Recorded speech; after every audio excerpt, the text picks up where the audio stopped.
Hello and welcome, my friend, to the next episode of the Red Delta Project podcast and live feed Q&A on the Red Delta Project YouTube channel. I'm Matt Schifferly with another episode here to help you be fit and live free. And today we are continuing to roll out the information and previews of my upcoming Beautiful Strength program, how to use calisthenics and fitness in general for helping you build a more attractive and beautiful physique. And basically, the approach with that program is to ensure that you use fitness that enhances your attractive appeal, but also doesn't compromise it. One of the things that you eventually learn if you stick around this whole fitness thing long enough is that diet and exercise can be incredibly powerful tools for helping you become more attractive, for helping you to become more healthy, for helping you to live a higher quality of life, all these benefits, right? But the ugly side of fitness is that those same tools, if misapplied or mismanaged, can directly compromise and hurt those very things. So diet and exercise can hurt your health. It can hurt and compromise your quality of life. And yes, and it can even make you far less attractive. And I certainly have been there many times myself, and that's what the experience and the science is based on the new program. And today what we're doing is we are exploring kind of what you may call the like the official program of the Beautiful Strength program. Now, as an author and anybody who puts out fitness content runs into this common problem of, all right, so we've got exercises and we've got an approach and everything, but how do you build a workout program around it? And the challenge with doing this is that a workout program is really hard to build to any personalization or direct effect when you don't know who you're with. When I am interacting with people one-on-one as a coach, it can take me weeks until we flesh out what kind of workout program they should be following. And I know that may seem a little bit crazy because a lot of the rhetoric in our fitness culture makes it seem like it's a fairly simple thing. Like, well, here's the program, you follow the program, you get the results. But that's not how fitness works, because the ability to effectively use diet and exercise for any objective depends a lot more on personal individual differences and nuance. So when I'm building out a program, I'm taking that person's abilities and experience into consideration, their schedule, their preferences, their equipment resources. There are all sorts of individual personalization metrics that go into a effective program. And so when you write a book or a video or stuff and you're like, oh, here's the workout that's going to help you build muscle and build a great physique and stuff like that, do know that most of what I would put into that program is just generalization, estimated guesswork. Like, how many sets of a workout should I do? 3, I guess. Sure, fine. How many times a week should I work out? Twice, right? These are generalization ideas that I'm giving out there, which will probably get you in the rough ballpark for most of the cases. But there's a lot of reasons why people should be doing a heck of a lot more work. There's a lot of reasons why you should be doing a lot less work. There's a lot of reasons why you may need to do 4 or 5 different exercises. There are a lot of reasons why you should only do one exercise. And if we don't have that context, then we can't definitively say there's one best way to work out. And that's always the issue that has vexed people who develop and put out content like myself for a living, where people are like, give me a program. I'm like, I don't know, I'm just going to make something up. You might as well program your workout according to a Ouija board. You know, I don't know, just roll a magic 8-ball. Should I do pull-ups today? Shake, shake, shake. All signs point to yes. Woo, great, I do pull-ups. That's literally what most workout programs are based off of. Pure randomized guesswork that's probably going to get you in the general ballpark of what you need to do. It's not bad, but know that it is impossible for anyone who writes a book or a video or anything to say this is the definitive, absolute best program you need to follow in order to get results. That is impossible. It's purely science fiction. Instead, we're just basing it on estimation and guesswork. But there's that conundrum because in the past, most of what I've done is I want you to have the freedom and the autonomy and the independence to work out in the way that's best for you. That's what my adaptive strength training programs are about. That's what I've got a lot of the principles guiding grind style calisthenics smart body weight training, micro workouts, because there's never going to be one definitive program that's always going to be best and going to get you results. It is impossible to do because not only is everybody different, but you're different from who you were in the past, and you're going to be different from what you need in the future.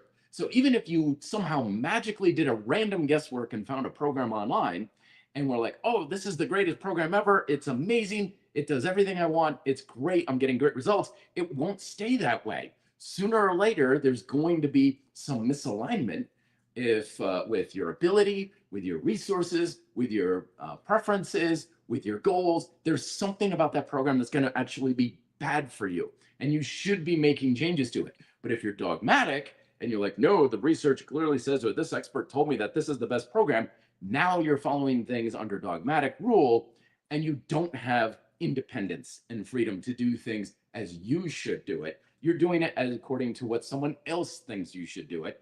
And that's not the way we do things here at Red Delta Project.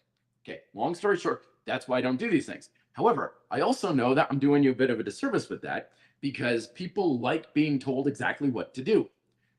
As a psychology fitness professor I used to have told me, he's like, people will believe anything if you say it in clear stated terms. It could be the worst thing for them, but if you give it to them in very clear, definitive, simple instructions, they're more likely to do it. When I was in retail, this is a little sales tactic that we were told because I used to work in bike shops. And, I was always the same thing. It's like, well, what kind of bike do you think I should buy? Well, it kind of depends on what you want, and there's these options here and there's this option here. And this bike is good for this and that bike good for that. Let's consider all the things. My boss just came up to me and he's like, dude, seriously, I know you want to treat the customers well, and that's great. But he's like, at the end of the day, they just want to be told what to buy. He's like, just pick a bike. I don't care what it is. And just say, you should buy that bike, and they'll buy it. It doesn't matter if it's actually the best for them. Get them in, again, the general ballpark. But if you tell them, go buy that Trek or that Kona, they're going to do that. They want clear, definitive instructions. So we coaches have this back and forth. I want you to have freedom and autonomy. I want you to do what's best for you. But I know at the same time, you're more likely to take action, at least initially, if you've got something that tells you exactly what to do. So that's why I'm going to break with my old protocol, because you should never do anything the same way for too long. I'm going to include in the Beautiful Strength program kind of a what I'm calling a pack-in routine. Okay, now for those who grew up in my generation, when we had the Nintendo Entertainment System and the Sega Genesis and all these video game consoles back in the day, when you bought one of these, they usually came with a pack-in game. So even though you had tons of games and things that you could play, and you would have your preferences of what you would play in the future, the console would always come with a pack-in game for you to kind of hit the ground running. It'd be a general game that most people were happy with, and that would get you started. You weren't expected to only ever play that game, but it was meant to just give you something to play with on your birthday or Christmas morning.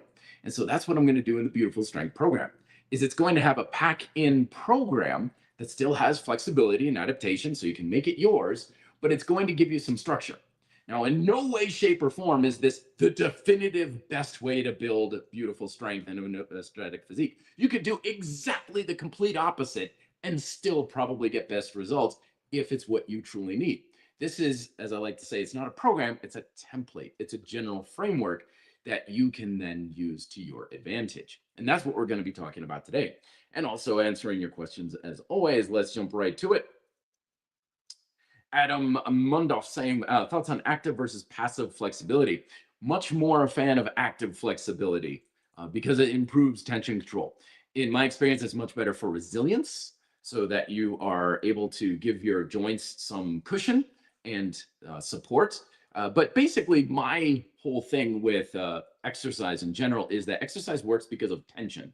When you are purposely dumbing down tension, that's either to facilitate speed through coordination, relaxation, but most of the time when it comes to an option, if you have the option of muscles engaged versus not engaged, you're almost always better off engaged. I can't really think of much of a reason not to, but you're almost always going to get better from having some degree of tension, even just a tiny bit. So that I just think you get a lot more from it. When you go with passive, that's kind of like just shutting off the computer and saying, okay, my smartphone's going to work great now that it's turned off, kind of thing. The whole point of any kind of training is to manage and use muscle tension effectively. So if you're just turning it off, you're essentially killing off the fundamental nature of what makes exercise effective to a large degree. I'm sure there's exceptions to that, as there always are, but they're few and far between, in my personal opinion and experience. Then dog saying, hey, Matt, with your advice and guidance over how many years I've finally got a program I've stuck to, right? Push-pull legs split into muscle groups. Yeah, this is my push-pull squat program. It's one of my quick reads that I have over at reddeltaproject.com. It costs you $5, radically simplifies your program. It's also one of the things that Beautiful Strength is based off of. So if you want to get a jump start on it, that initial program is already available. But anyway, keep your dragon sets aiming for in around 10 sets or so. Just wanted to say thank you. Well, thank you very much, Lindon. And I hope this program may give you a new toy to play with as well. And Tommy Street 24 is saying, yeah, agreed. Any thoughts on bang for the buck, 15-minute workouts just to start out with? That's what we're talking about today, Tommy. Sit tight real quick. Let me get to some of these real quick here. I want to make sure I get some of these. I can't get to everybody, unfortunately. I love that everybody's coming on in. One more here. Is they're all Belma saying, is it dangerous to carry weight on your head?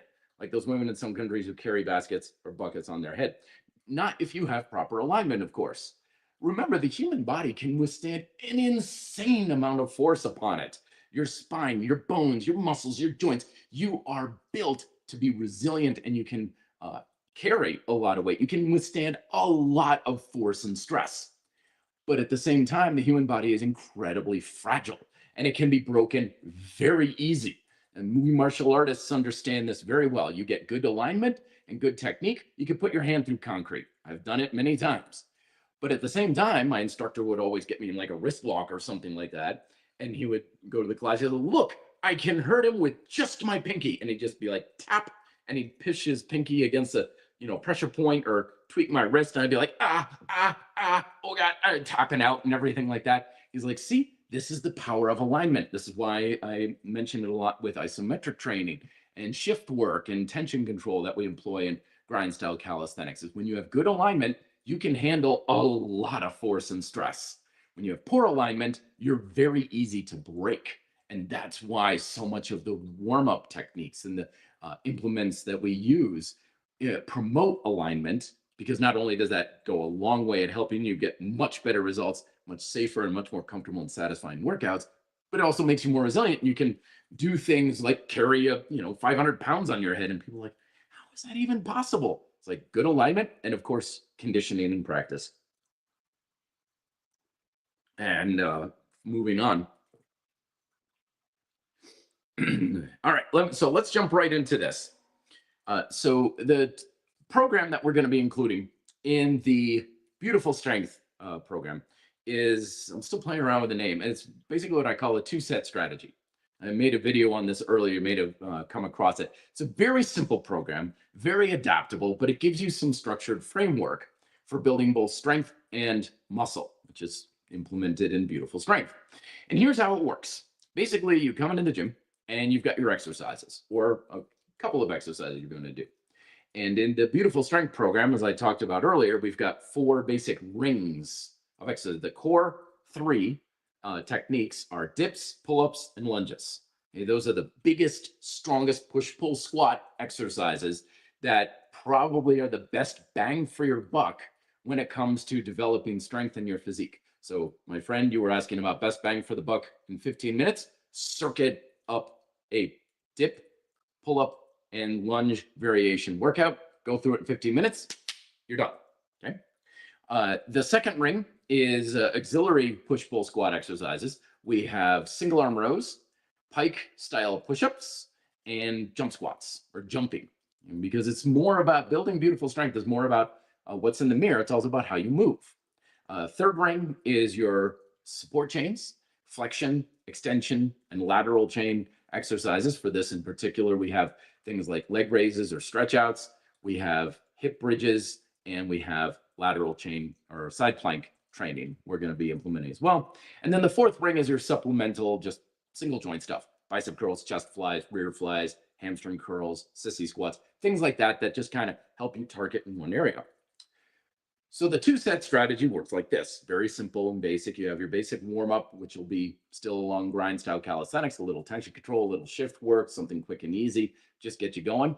But you have two work sets of the exercise you're going to do. So for example, let's say you've got your dips, your pull-ups, and your lunge variation according to your ability for the day. Okay, but you only get two sets. You only get two work sets. Maybe, warm-up set if you feel it's prudent for what you need in the time and stuff, but you get two and that's it. If you want more, you don't get more. And here's why. It's because when you limit yourself in your work, you have kind of like that little pressure on you to say, it's like, okay, you got two chances to really push yourself here. A lot of times when we leave it too open or we're going for a lot of volume, which is another video that I made about a week ago. I'm not a fan of volume training. Like I see no point in doing 100 push-ups, is because we want to challenge our muscular work capacity to develop our musculature and our physique. And that's harder to do when you're just doing set after set after set after set after set of half-hearted training, where it starts to get a little uncomfortable. The muscles are burning. And you're like, okay, that's good. I'll hit it harder in the next set. And before you know it, you've wasted, I wouldn't say wasted, but you've used a lot of time and a lot of energy. And your stimulus was, it's kind of like trying to get drunk off of, watered down light beer. It's like, yeah, I guess you could kind of do it, but there sure as heck is more efficient ways of going about it. So the two-set training is if you're on those dips and in your mind, you're like, you got two chances at doing this, buddy. You got two chances to push your muscles. You're not going to say, I can do it later. It's like, I got to do it now. I got to dig deep now. I've got to really push it here and now because you only get two chances at it. And with that pressure, I can almost guarantee you are definitely going to push yourself a lot harder and further than what you thought you were capable of. Okay? So that's the first tenet, is two sets, two main work sets. But that doesn't mean that you're limited to two sets of working that muscle or that tension chain. It just means you're two sets of that exercise. And when time and energy is really short, like my bro here saying, what about 15 minutes, best bang for the buck? Yeah, one exercise, push, pull, squat, done. That's 6 total sets. You're finished, you're done. It gives you that pressure cooker mentality. It also ensures that you are not just driving yourself into that realm of diminishing returns. Because you can always do more work. And we could certainly argue that more work will always produce some degree of a benefit, up to a certain point, but probably after a long while. But it's always a question not of, is it more effective? It's more importantly to ask, is it more worthwhile? Because every set that you add on is less effective than the set before it, but the cost to your body, mind, and lifestyle is increasing exponentially. So we've got those two things that are going on, is the more work you do, the more you're investing in, the more costly it is, but the less effective it is relative to the cost. So with those two sets, you're effectively always giving yourself the most effectiveness for the lowest cost. That's what we're after, is what's most worthwhile. But you certainly can keep training that area, but now you change up to another exercise, because when we change up to a different exercise and we make it fundamentally different enough, now you're creating a broader stimulus. If you do 8 sets of as many push-ups as you possibly can, the stimulus you're creating from one set after another after a while is just redundant. It's like, yeah, I know, I've got this. Okay, yes, push-ups. I know. Your body's like, I know this. Like, you keep telling me I got to be able to do these push-ups. I know already. Why are you still nagging me about this? But when you change it up and you're like, okay, you got a couple good hard sets of, let's say, close push-ups. Okay, now we're going to go into close pike push-ups. Well, still the same muscles, still push chain, shoulders, triceps, chest, little upper back kind of thing. But now it's like, okay, this is a new way to use the muscles. The angle is different. The speed is different. You could change up the resistance. So the push-ups, you did like 2 sets of 10 to 12. Now you could do 15 to 20. You can change it up enough so that you are subjecting the muscles to more work, but the work is varied enough that you are creating a broader stimulus. So instead of doing like 5 sets of just mind-numbingly rep counting push-ups, that are getting old and redundant. Now you're more on like, okay, I just got 4 sets of push chain, 2 close push-ups, 2 close pike push-ups, and the way I've stimulated growth and development in my chest, shoulders, and triceps is much more comprehensive for the same or even a little less work. So that's the rule is, okay, you can keep working out, but you got to do things differently enough. You got to change what the exercise is, your angle of resistance. You can go from bilateral to unilateral. You can go from changing speeds, like your push-ups could have been fairly slow. Now you can do it fast. You can change the rep range, change it up in several ways. So that way the muscles are getting a broader stimulus. It's kind of like, well, I'm going to go to the cafeteria and eat nothing but bologna. It's like, okay, well, you can satisfy your hunger if you eat like 2 pounds of bologna, but it's going to be a heck of a lot more satisfying, more fun, and you're going to get more out of it if you take some of that bologna, put it over between some bread and put on some lettuce and some tomato and some potato salad and all these other things. So it's like, yeah, I'm still getting bologna, but I'm getting more of the variety that's going to bring me more value for roughly the same cost. And with Beautiful Strength, this is already laid in. So you'd have 2 sets of your core 3, then 2 sets of the outer core. So the rows, the pike push-ups, and the jumps, right? Then you have 2 sets of your flexion, if you want, and 2 sets of your supplemental single joint exercises. And it doesn't have to exactly be done that way, of course. This morning I had a workout where I did 2 sets of hover lunges, followed by 2 sets of sissy squats. Just beat the snot out of my quads, right? So I just did 2 sets of the core workout and then 2 sets of the outer ring, if you will. And that's what my leg training was today. And then the last thing that I want to mention with this is sometimes people are like, well, it doesn't feel like it's absolutely destroying me, like kicking my butt too much. And I was like, great. That means you're going to recover faster. A lot of times people ask me, it's like, can I do a workout every day? Can I do this very often? It's like, yeah, you can do anything very often because you can train your body as often as you like. You just got to be mindful, of recovery from the stress and fatigue. And so when you're doing 2 sets of an exercise or different exercise in general, the stress and fatigue on your body and your nervous system, is not nearly as high. So instead of having to wait 4 or 5 days to work your legs again, you could probably do it within 24 or 48 hours. So the training can be more frequent as well. And actually, I mean, there's so many benefits to this approach. It's crazy. Another benefit is it's much more time efficient. One of the things about the Beautiful Strength program is how do you make your body in great shape? How do you look like you're in great shape without becoming obsessive compulsive about diet and exercise to the point where it's taking over your life? Because in my experience, for myself and many of my friends and fellow coaches, one of the things that is an absolute cock block or attractiveness killer is someone who is obsessed with exercise around people who don't give a damn about a macronutrient or a superset. Because when fitness becomes your all-encompassing identity and source of well-being, and it's like, this is all that I ever do, that can really hamper your attractive appeal. So 2-set training means that a good workout can be, very short. It can be very time efficient. And you're not going to be like, oh man, walking around all the time thinking my legs are so sore. I just beat myself up in the gym. You get out of the gym and you're like, sure, I could go for a hike. You can be out with your friends and be like, yeah, I feel great. I'm a little tired and sore from something or other, but it doesn't really compromise other aspects that are important for your attractiveness, like your ability to have social engagement and stuff.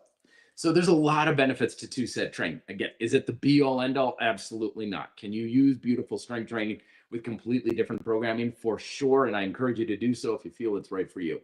But that's the quote, again, pack in program that we're going to be including in the program. And I encourage you to have fun with it because I've certainly been enjoying it many times throughout the years.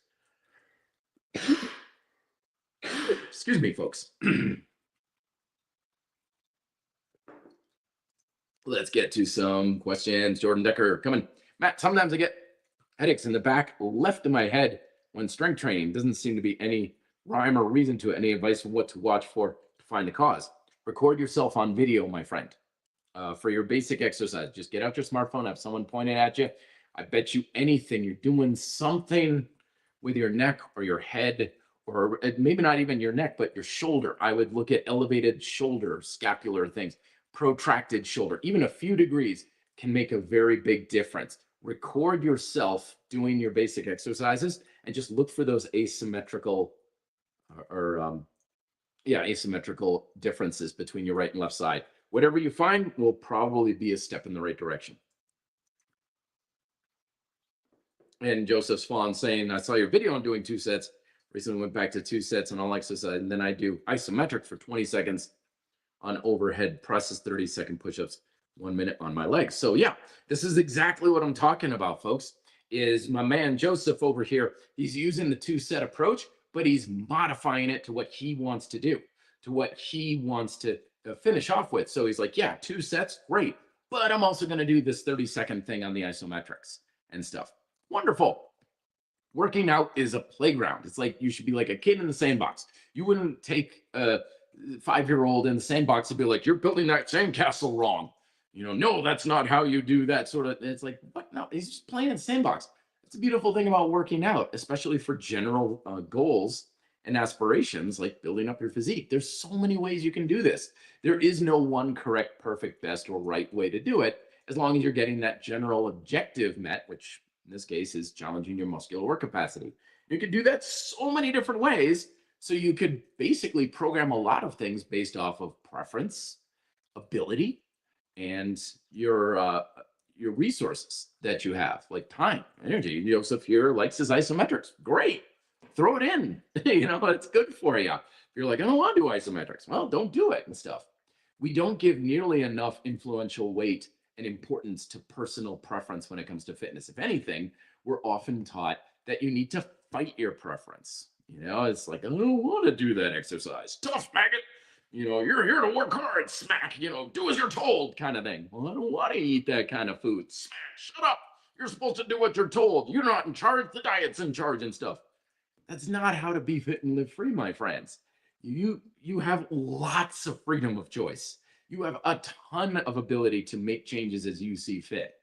And a lot of our rhetoric in our fitness culture wants you to fight your independence and your freedom to do things your own way, because you should be the one in charge, not some, you know, certainly not someone on the internet. You know, if you're hiring a coach, then yeah, for sure. But even when I work with clients one-on-one, I always tell them, rule number 1, you're the one in charge. Everything I give you is based off your feedback. I don't have a magical playbook of how to make gains and the ultimate programs for results. Like, I've got general principles and objectives we're trying to hit, yes, but how we do that is going to be based largely on what you tell me. And if you don't tell me anything, know that I am in guesswork territory. So we're just going to kind of be groping around in the dark, hoping we're just going to find what's best for you by luck, which isn't a bad thing. Sometimes a playful approach like that can be a fun thing to do, but know that we are using that approach if I don't get enough feedback from you. So my man Joseph's doing it all right.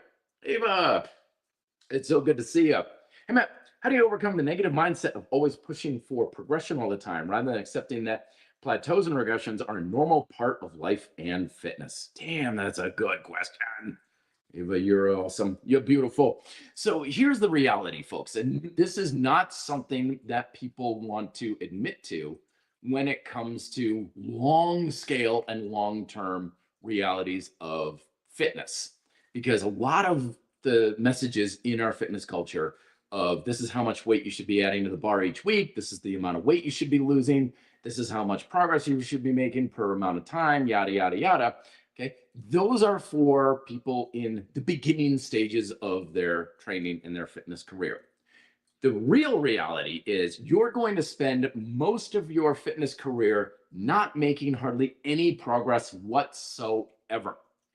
Okay, people are like, I'm plateaued, what's wrong? Oh my gosh, I'm not making a lot of progress. And I think I'm even scaling back and stuff. Yeah, that's usually how this fitness thing works for most people, most of the time. And here's why. It's because as you get out of your beginning stages, I mean, you can make progress real easy when you're starting out because you're basically creating a stimulus doing anything, right? You give someone who has been a relatively sedentary lifestyle and you have them doing any kind of exercise whatsoever, it's going to be a powerful stimulus for adaptation. But as you progress and you get better at doing things, it takes more and more intensity and work to make things better. Yeah. Now, that's fine, that's great, but your ability to put in that much effort is going to be limited by personal resources, your time, your energy, your efforts and stuff. And so you're going to quickly hit this point where it's like, I can't put in more, or I'm not willing to put in more. It's like, sure, I can always put in more work, but I also kind of want to have a life outside the gym. I want to be able to live a life that's not solely dictated by my lifestyle, aka my diet, that's so high maintenance and requires so much work that I can't have room for anything else in my life. So recognizing this is just the nature of life and how humans work. So let me give you an example, right? Uh, you're always looking to make progress. You're always looking to do things a little bit better because you can always make little bits of progress here and there. But last month in December, right? Every December, I put out my Red Delta Project Advent Calendar, a video every single day. And I really, really put out a lot of work on the one I did for last December. So the 1st through the 24th, I put a lot of effort into every video, which basically sucked up all of my time and energy the entire month. I had very little to spare and I worked myself straight into the ground because, I also have my job training clients and a bunch of other things that I do. So that exhausted the hell out of me like crazy. And because of that, I just wasn't able to really push myself that hard and that frequently in my workouts. I knew full well, it's like, this is not going to be a very productive month for moving the needle in my workouts. I just don't have the resources because at the end of the day, getting in shape is largely just down to economics. Do you have the time? Do you have the energy? Do you have the motivation? Do you have the ability to push yourself further? And the more advanced you get, the more often the answer is going to be no, because you just need exponential more amounts of effort and you just don't have it. I know a lot of times in our fitness culture, we hear these things of like, oh, I'd like to get in shape, but I don't have the time or I don't have the energy. And some, Sergeant, Major Payne type of like, no excuses, maggot. You just got to force yourself. Just do it kind of thing. Yeah, sure. Why not? That's like going into a store with nothing in your pockets for money and be like, I'd love to buy something, but I just don't have the money. No excuses. Wait, you want me to just conjure up resources? You just want me to magically have time kind of thing? And yeah, you can allocate resources around, but the bottom line is you need more resources to keep making progress exponentially. And to a large degree, you're just not gonna have it like I did all December. Then I went out on holiday and I ended up getting sick and it really took a toll on me. And it was only like a couple days ago that I finally went to the ER going like, I cannot kick this thing. And they're like, yeah, you may have a little bit of walking pneumonia kind of thing going on. We're going to give you some, antibiotics and everything. And literally within like 6 hours, I was feeling so much better from the drugs. But, for all of most of January, I'm like, I'd love to push myself. I'd love to have killer workouts. I'd love to be able to really dial things in and push things to a low level. But again, just don't have it. Just don't have the ability. And so when you give yourself the recognition of like, just don't have it right now, then that takes off the pressure because we're told you should be able to make progress no matter what. You should be able to just force yourself to do things. And yes, you got to push yourself. Yes, you're going to have to challenge your boundaries. But at the same time, know that you do have limits to some degree. When I started to initially get sick over the holiday, I went out and I did a set of dips. And it was an outright struggle for me to do 4 dips. Those 4 dips were exhausting for me. Every fiber in my muscles was screaming at me for every rep. And I was like, I've got 4 reps today. The energy I have, the focus, the determination, I got 4 reps in me. That's it. Just the other day, I jumped up on the dip bar, 25 reps, like nothing. How could you do 25 reps? Was it because I was, quote, disciplined? Because I was No, I just had more resources. I had more energy. I had more motivation. I had more focus. I had more of everything to work with. Of course, you have more resources. Life is a lot easier. It's that simple. So when it comes to making that progress, you have to recognize sometimes you just don't have it. And so when you don't have it, you also need to give yourself the forgiveness and grace to be like, it ain't happening for me right now. This is why my one of my good friends, Robert, has successfully lost over 40 pounds over the past year because he recognizes that he's like, yeah, losing weight is really hard and it's really, really challenging for him. So he doesn't try to always lose weight. He uses calorie hacking, like what I talk about in my calorie hacking program, where he's like, when I've got energy and life is going kind of good, I don't have like everybody's sick at home and job isn't going crazy and stuff, and I'm motivated. He's like, then I start to reduce my calorie intake. I'm a little more active. I eat a little cleaner and all that kind of thing. He's like, and I do that several weeks, but I only do it until it starts to get really hard. And once it's hard, he's like, I stop. I purposely plateau because that's what calorie hacking is all about. Is you can only do this for so long, and then he was like, then I eat a little more, loosen up the diet a little bit, and I just go back into calorie maintenance. Because eventually, everyone goes back to calorie maintenance. Every weight loss program is eventually a weight loss prevention program because your body adapts for the sake of reaching homeostasis. And he's like, and then I just stay there for a while. Usually, it's a 2-to-1. If he's like, I'm losing weight for 3 weeks, I'm going to be in maintenance for at least 6 weeks. Then he waits and he's like, okay, now I'm feeling good again.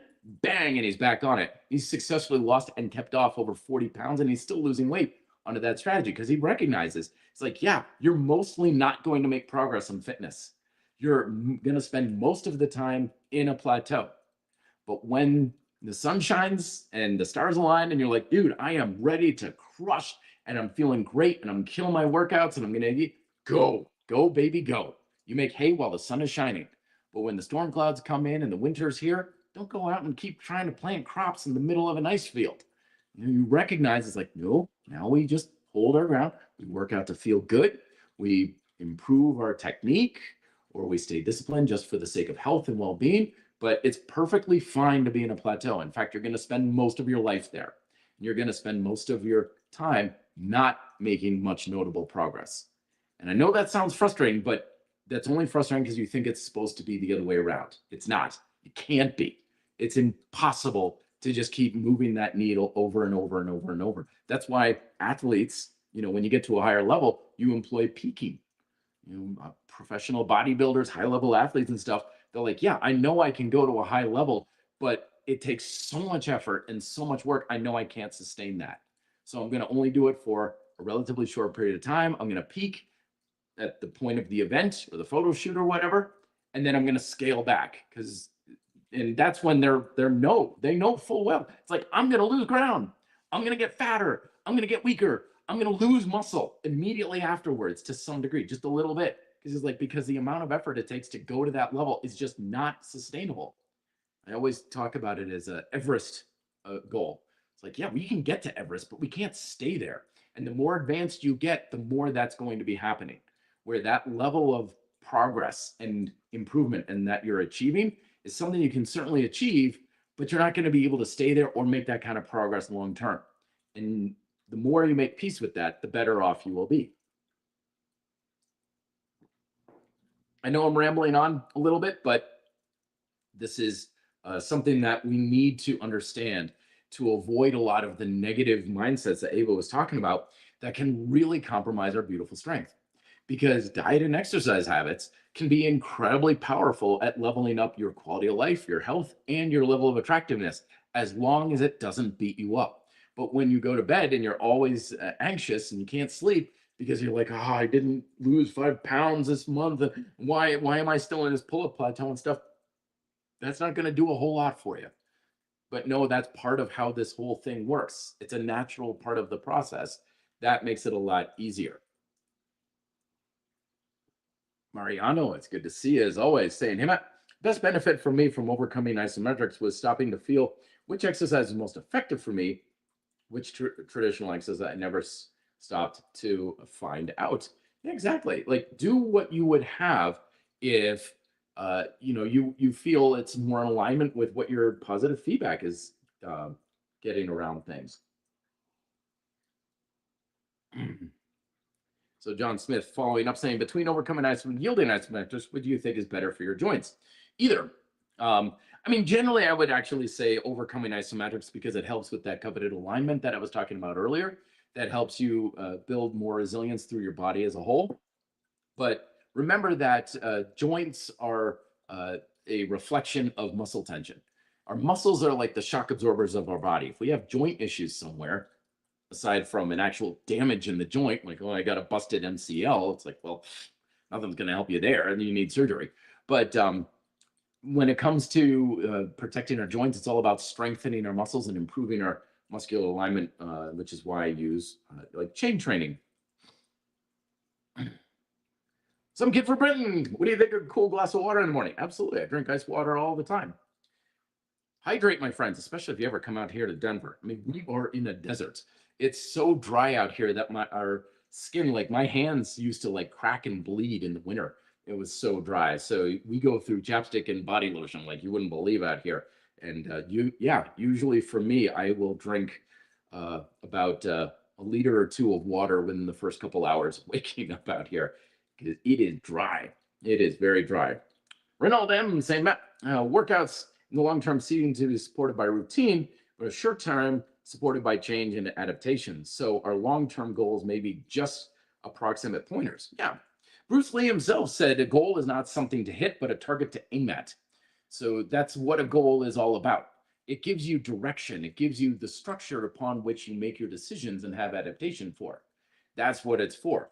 And when we're looking at supported by long term and stuff, it's important to recognize that it's not about sticking so much to the routine. It's just a general trend of where you're going. And there was a great TED talk of this guy who lost, I forget how much, it was a lot of weight, like well over 100 pounds or something. And he's like, look at the graph here over 2 years. And it's like this steady downward trend, right, of his weight. And he's like, but if you zoom in on any part of it, like here's the month of December, it looked like just up and down with no trend whatsoever. And he's like, so in the short term, it looks like I'm going nowhere, but in the long term, I was still making progress. And that's what adaptation is all about, is recognizing that you need to sometimes make changes to your approaches to keep trying to move in a certain direction, even if it feels like you're in a plateau. Piggybacks off of what Ava was saying. Is like, how do you deal with the negativity of being in a plateau? Well, a lot of times the plateau is just an illusion anyway. You are still probably making progress in some way. As the old saying goes, change happens so slowly you never notice it, and then all at once. And a lot of times that happens in fitness too, where it'll feel like you're not making any progress at all. Week after week, month after month, nothing is happening. And then you wake up one day and you're like, I can do a handstand. Holy smokes, I could do this, I could do that. And so just because you're not aware change isn't happening doesn't mean it isn't happening. But yeah, adaptation just keeps you taking action and doing the best that you can rather than assuming that some sort of a program always knows what's best for you. Joseph Bello saying, after I do my rows, I do 1 to 2 sets of bicep curl variation to finish my biceps, and I do 1 to 2 sets of tricep extension or press after push-ups. What can I do? ISO exercises to finish. And I would say you're probably just good with that right there.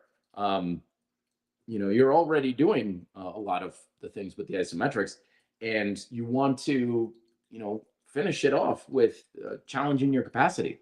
Now, one thing to note about, excuse me, the 2-set protocol is that yes, you are absolutely going to like do your 2 sets and feel like I can definitely do more. I should do more, correct, kind of thing.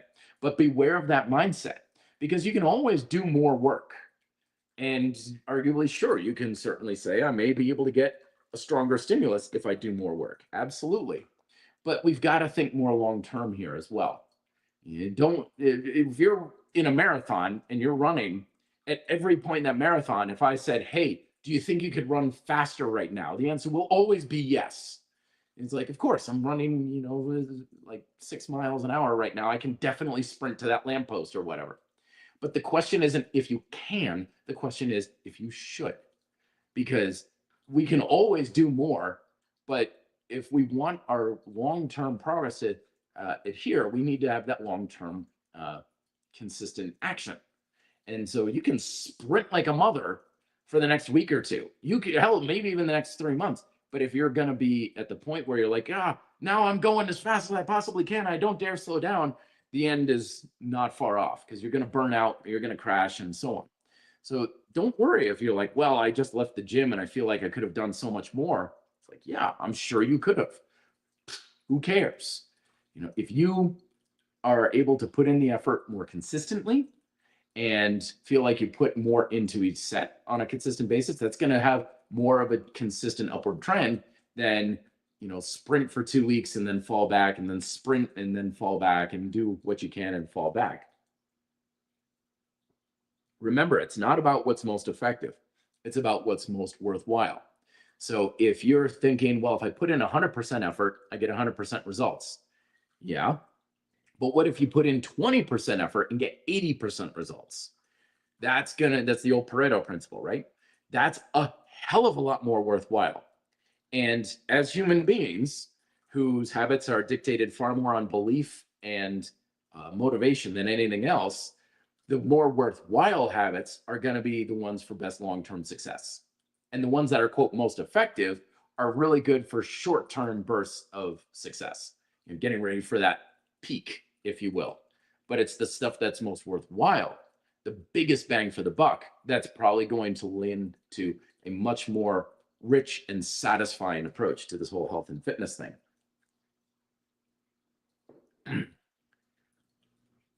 Abed Bakari saying, Matt, when reaching failure from doing push-ups on rings, are the stabilizer muscle reaching failure? Is it the chest first? Because I am do a regular push-up right after. Very good question, Abed, because remember that failure, quote unquote, is very subjective in fitness. A lot of times we perceive it as this line in the sand where it's like, okay, you cross that line, you've gone to failure.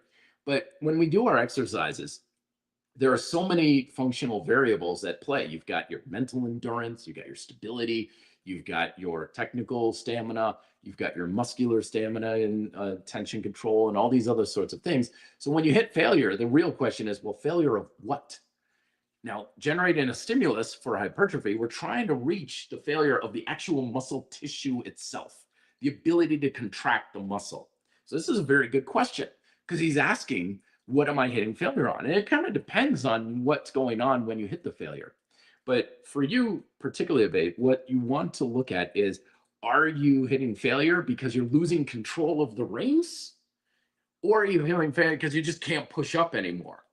So when we're hitting muscular failure or we're getting that high fatigue, you're getting to the point where you're like, I can still keep doing this exercise if my muscles would just produce enough tension to do so. Because that's what muscular failure is about. It's just the inability to produce that level of tension for that long a time. So if that's what's happening on the rings, you're muscular failure. The stability is not the fact. You are using some of that tension for the sake of that stability, which is why I love it. But know that the stability is not holding you back. If anything, it's amplifying you. But if you're doing push-ups and you're like, I could keep doing it, but I'm losing control and I'm wobbling all over, then use something with a little bit more stability to it. Dan Osek. Say, Matt, your adaptive style training has helped me tremendously. Glad to hear it. Using the Isometrics, also glad to hear it. Best isometric device on the market. I follow a program and keep a log, but often switch out Zercher squats for hack squats, press for upright row, et cetera, et cetera. Yeah, remember that a lot of times when we change out our exercises, we're not really changing what our muscles are fundamentally doing all that much.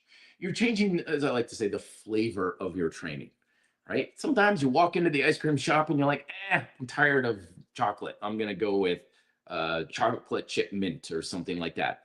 Are you really changing what your body's being exposed to that much? Not really. But you're changing how you're experiencing the thing, which can make a very big difference because you feel differently about what you're doing. If you do, I'm trying to use your actual things here, but Zercher squats for hack squats, if you're doing Zercher squats and you're like, I'm not feeling it today. I don't really like this. I'm kind of sick of it. For some reason, I'm feeling a lot in my lower back. These hack squats, whoa, these are feeling awesome. That alone is reason to change it. Because fundamentally, you're still doing squat chain. You're still using your muscles roughly in the same way, creating the same basic stimulus. But remember, we are fundamentally emotional human beings. Our feelings control our lives. even if you don't believe it, you don't believe it because of how you feel about what I just said. So, how you feel about what you're doing is incredibly important.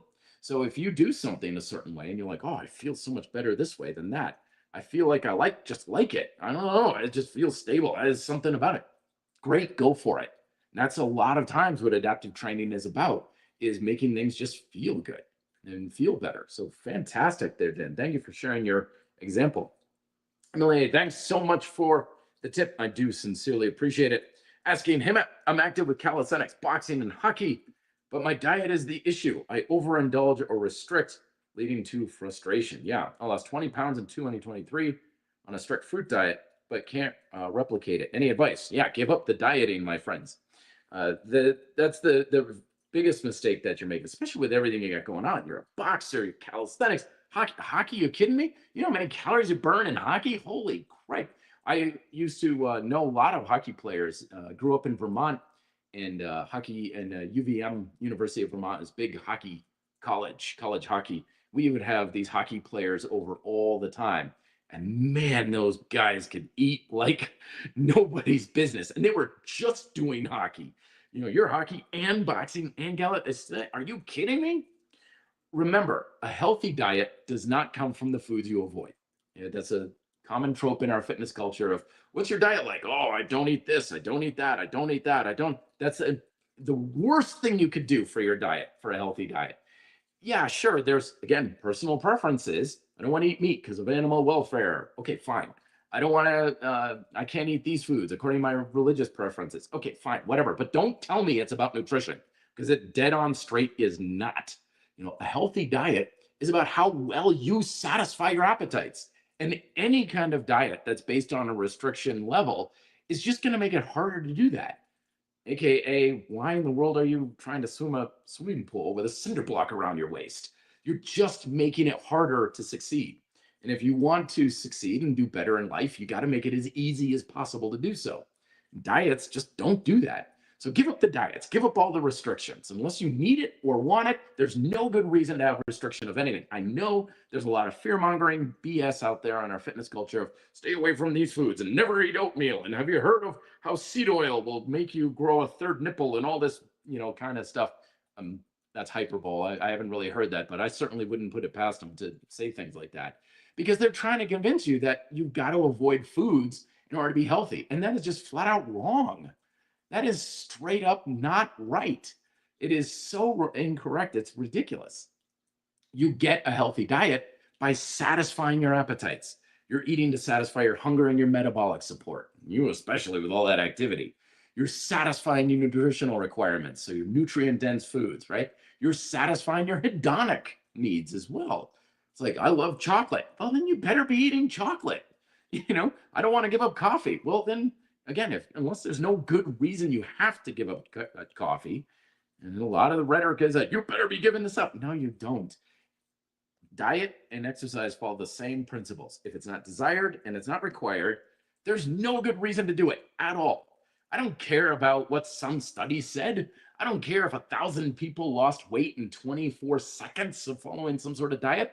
Totally irrelevant. Doesn't matter at all, because you want to satisfy yourself, my friend. So give up on the diets. Eat. Make sure you're following your 3 Ps. Plant-based foods at every meal. Protein at every single meal. And eat a portion size that's big enough to satisfy your hunger. Start there, then make changes to it. Otherwise, you're just groping in the dark, and it's probably not going to end up too well for you. Boy, don't I wish I knew that advice back in the day. I would have avoided so much trouble. Ugh. L saying, hey, Matt, how would you structure an upper body training with the 2-set strategy? All the best. All right, so let's go with upper body. So upper body fundamentally push and pull, right? All right, so let's see. We've got our core of the Beautiful Strength program. We got dips and pull-ups, one of my classic supersets. Love it, like chocolate and peanut butter. Works awesome. So let's do, let's go into a little bit of warm-up first. Let's do a light set of rows for your pull chain and a light set of inclined push-ups for your push chain, okay? Go to about 80% fatigue. Okay, you're done, whatever that takes you, right? All right, game face on, dips, pull-ups. Well, what is our fundamental objective? Assuming, muscle and strength. So we're going to make sure you use enough resistance that you're challenging your work capacity, probably between let's say 8 to 15 reps right now. We'll give you a fairly narrow range to work with. So dip variation that allows you to really challenge your muscular capacity in that range. Maybe loaded dips, maybe strap dips. Maybe you're doing dips with your feet on a supported surface, whatever. Same with pull-ups, seated pull-ups, close pull-ups, shifting pull-ups, weighted pull-ups, right? So first set, let's go with dips. Just why not? So you're going to get into your dips and you're going to start cranking. And you use big range of motion, the best technique you can. Getting that chest down nice and low, coming forward as you come down, elbows in alignment with your wrists, getting really good tension control, chest, shoulders, triceps, all of it's working, body's nice and strict. You're going to go and go and go. And you're always asking yourself, can I do at least one more rep? If you could do another rep, do it. Just keep going. Don't shoot for a target repetition like I was supposed to do 10 of these or whatever. No, just keep going. Just keep going. You get 9 and one more, 10. Okay, I got one more, and 11. Okay, boom, done. Okay, that's pretty good. That's pretty good. Now you do the same thing with the pull-ups. All right, so you get, and you're like, I'm going to do my regular pull-ups, neutral grip. So you jump up there and you start cranking them out, but oh boy, for some reason, not feeling so good today, and you only crank out 5.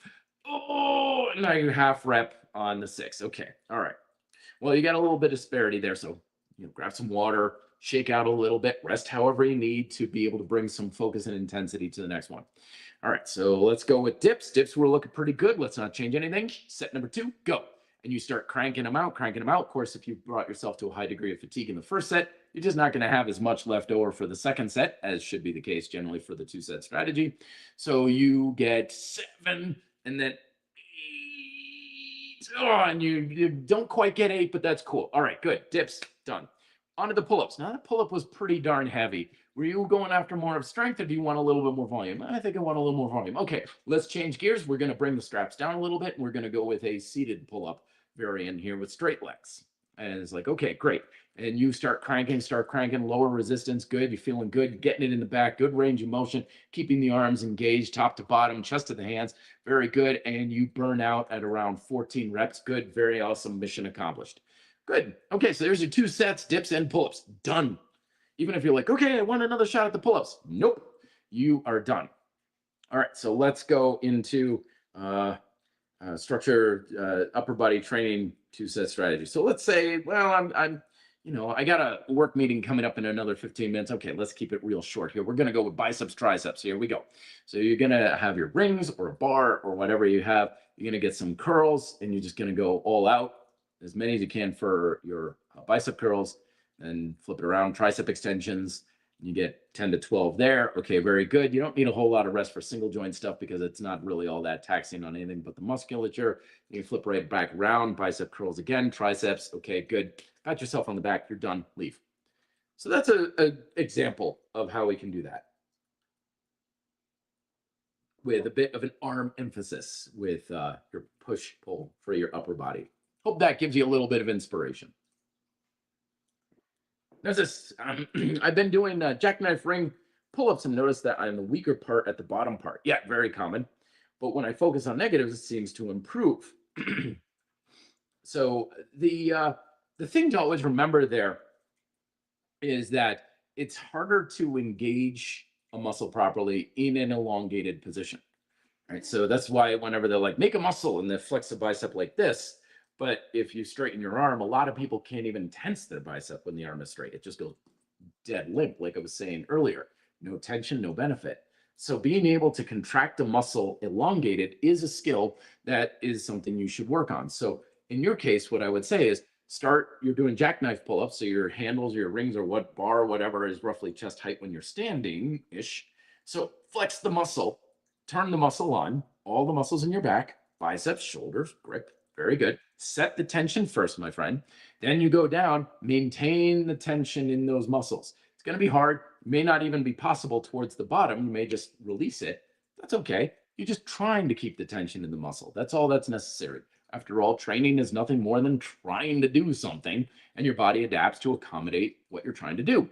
So when you are getting down, you're like, okay, I'm starting to lose it a little bit. You keep it on as best you can. And then as you're doing your repetitions, you're trying to keep that tension on and consistent. And that will help to strengthen, quote, the weak point at which you're doing it. and it will no longer be an issue. So that's what I would do. Because remember, folks, tension control is not controlled by the exercise. The resistance on your muscles comes from the exercise, but the actual tension in your muscles, the thing that is creating the stimulus, does not come from the exercise. It comes from your nervous system.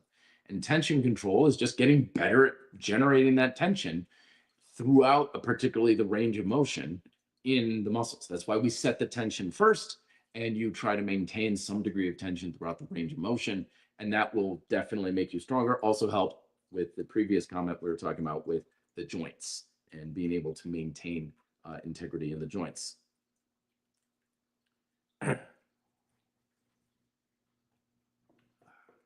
Phil Hair sorry, I can't even pronounce that one, but Sam, only doing slow repetitions make you slow. Thanks. Not necessarily slow, but possibly slower, for sure. I've certainly had that experience with it. If you're going heavy, not necessarily. And that's the thing is, remember that speed isn't necessarily a reflection of how fast you actually move. It's your rate of motor unit recruitment. So that's why isometrics can be so incredibly powerful for generating an ungodly amount of speed. Because even though you're not moving, when you deal with a very high degree of tension in the muscle, you're creating that amount of tension, not because the muscle is tensing, but because the rate of which you're expressing your fiber recruitment, your motor units, is much faster. And so when you go heavy, you're going to go slower, and that's okay. But when you're going habitually slow with your repetitions, which is a habit I've certainly fallen into, sometimes when I'm watching my videos and I'm editing them, I'm like, my gosh, I'm moving slow. Like, speed it up for heaven's sake. Like, because I'm not using that much resistance. So training periodically with faster tempo, it doesn't have to actually be fast, it's just trying to be fast, can do wonders for faster motor unit recruitment. And that's why you actually go faster and why you can develop that power. So with the 2-set strategy, this is great. You can do your first set relatively slow or whatever normal speed you have. And then your second exercise that you choose can be even the same exact thing again, or just slight variations. So let's say you're doing close push-ups, slow and controlled and really dialing in technique. But then the second exercise you do, you're going to be like, okay, ring push-ups. And you're just going to crank them out as hard and as smooth, but as fast as you can, because now you're creating that broader stimulus. Even though it's still push-ups, it's a little bit of a different variation, but you're using your muscles in a different way. And that will be much more of a broader stimulus for developing power and control, because there's benefits to going slow, there's benefits to going fast. A lot of, you hear someone on the internet saying, this is the one best way to do things. No, it's not. It has its advantages. They're ignoring the disadvantages, and they're trying to convince you that the program they're trying to sell you is the best one, all-encompassing way to go. So use speed as a fun variable to play with, my friend, but don't just stay with one speed is probably a good thing to stick to as well. All right, let me see if I've got a couple of questions here that I may have missed. I got Mariano, Ava, and stuff. Last little bit here. But thank you very much, folks. So give the 2-set training thing a shot. It doesn't take much to get it going. You don't need to wait for the Beautiful Strength program to come out. You can check out the video on the YouTube channel on how I explain it a little bit more in detail and kind of give you some examples. But again, it's as simple as pick a basic exercise for the tension chain, 2 sets, really push it, and take a different exercise that works the same tension chain, but change it up, change the speed, change the reps, bilateral, unilateral, change the angle, change things around several times. And I think it's going to be a very good bang for the buck, a very worthwhile kind of program, which is why I'm including it in the Beautiful Strength program as well. Finally, Senator saying, Matt, only doing 2 hard sets, I would think you need less recovery time. Yes, I did touch on that earlier. Would this allow you to train more often during the week? It does, but it also means that you can just spend more time feeling good. It's not really a resolution, New Year's resolution and stuff, but over the new year, especially because I was sick and everything, I was like, all right, my goal this year, I'm just going to feel good. Like, I want to feel better. That's the bottom line, is physically, mentally, I'm just going to do things that make me feel better kind of thing. And yeah, sometimes it's like, yeah, you can train more often, but you can also just spend more time just not being tired and sore and feeling like your muscles are ready to go. As my man in Canada with hockey and boxing and things like that, he's like, well, I'm doing it calisthenics twice a week, 3 times a week or whatever. I could do it again, but now I'm starting to get to the point where you're touching on the limit of your recovery. Because the old idea was that you've got a window of recovery, and if you don't work out at exactly the end of that window, then you're going to start losing progress and gains. And that's not how it works at all. You can be fully recovered and keep going and not work out for several days after even that, you're still okay. So you don't need to work out as often as humanly possible all the time. Sometimes it's good to just be like, yeah, I, do this thing twice a week. I could do a third time, but I kind of also like having legs that always feel they're up for anything or strong for hockey and stuff like that. So you can do it, but yes, less recovery time can be a very good thing for either more frequent training, but also just being more recovered more of the time. And that can be a very beneficial thing for your quality of life, your health. Michael Blacktree, it's good to see you, my friend, saying, I like to go fast on the concentric and slow on the eccentric. Hopefully that does a little of both. It does. But I've seen some people just take it to an obscene level like, oh my gosh, seriously, you don't need to do it like that. Because for a while there was the whole idea of like, well, during the eccentric phase of a lift, that's where you experience the most muscle damage. And there was at the time thought to be that muscle damage led to more hypertrophy, which is kind of up for debate. Probably there's a correlation, but is it causation kind of thing?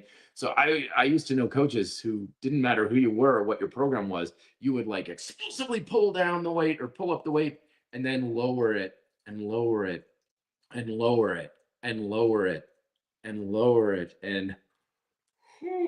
and lower it and lower it and I'm like, dude, you're gonna be all here all day, man. Come on. So it's more about control. It's great to have that explosive pull, absolutely. And you don't want to like drop the weight, obviously. But usually when I encourage people to go faster, I think of like pump reps, as I like to call them. I think of pumping up a bicycle tire, kind of tempo. So it's smooth, easier on the joints that way. And it's not like it's going to take you, 5 minutes to get through a set or anything like that. But yeah, it's good to practice that idea for the sake of control. If you want to think of it in simpler terms, is speed gives you power, slow gives you more control. And you can get a bit of both of those. Or like I said earlier, you could just program it so you got fast sets and you got slow sets. Either way is a good way to go. I like the creativity, Michael. Thank you. Just you don't need to overdo it. I don't think you are. I don't know of many people who do it that way anymore. Barney Jordan saying, founder of Zoto Zen, once said, once you come to understand your own mind and body, you will no longer rely on the mental abstractions of others. Zen master of fitness. Yeah. And that understanding can only come from your experience, folks. To put a little bow on this whole thing is remember that your experience and the feedback you're getting from your training and your diet and stuff is giving you so much valuable information that you can take to the bank. It's like, okay, so some guy stands up on YouTube and he says, like, I've got a million studies on how bad oatmeal is for you and how you should only train, for 5 sets and 8 to 10 repetitions. Great, wonderful, sure. But it doesn't matter. It doesn't matter. If you eat oatmeal and you're like, dude, I feel amazing when I eat oatmeal. I'm not hungry until like 3 p.m. I got so much energy. It's great for me. Boom, you listen to your experience, ignore the guy on YouTube. If you're like training a certain way, if you do give my 2-set training strategy a shot and you're like, I don't like it. It doesn't feel very good. Well, to hell with what I say. You listen to your body. You listen to what goes for you. Because at the end of the day, it comes down to how does it make you feel physically, emotionally, mentally? How does it support your quality of life? And also, how is it helping you achieve the fundamental objectives? Because ultimately, your success in fitness does not come from your diet and exercise habits. It comes from how well those diet and exercise habits influence the fundamental processes that are responsible for your results, and you do that by how well you achieve your fundamental objectives. Are you eating to satisfy? Are you training to create the right stimulus you're after? And are you producing habits or practicing habits that are most worthwhile for you to bolster up your motivation? And that's what I talk about in my latest book, Be Fit and Live Free, the fundamental processes on how fitness actually works. And again, you can get that in my calorie hacking book, my adaptive training books, and all the other stuff I was mentioning before. And the link down below, reddeltaproject.com on PDF. I also have links to that on the Amazon page. So if you want like a paperback copy or Kindle copies, you can get that on Amazon as well.